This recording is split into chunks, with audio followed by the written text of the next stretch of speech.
Alright, we're going to show you how to replace a stoma bandage. Cindy just previously had her tracheostomy removed. Alright, you get your grease bandage. I held it up to the light, looked for any loose strings, any strings that may be coming off, so that way it can't get taken down into the lungs. Very particular about that. I don't like anything getting in there. I'm going to set that down there, and I'm going to put her gauze on. The tape, Cindy broke out from the tape,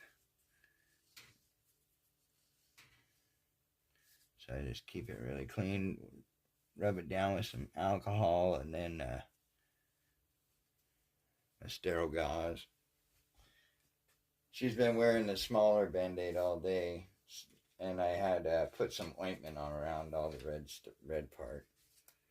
But it's nighttime, so we're going to put a larger bandage on. That way when she sleeps, she won't, less likely to have it come off. Oh, yeah, here, make sure your pillow is down, because as soon as you move your neck, you'll find out that it was not in the right spot. I have to do it all over again. You're supposed to do it twice a day. We do it more when she's talking more. So then as I pull it off, this outer layer, I want to keep my finger right on it so it does not lift up. All from learnt experience. Tried and failed.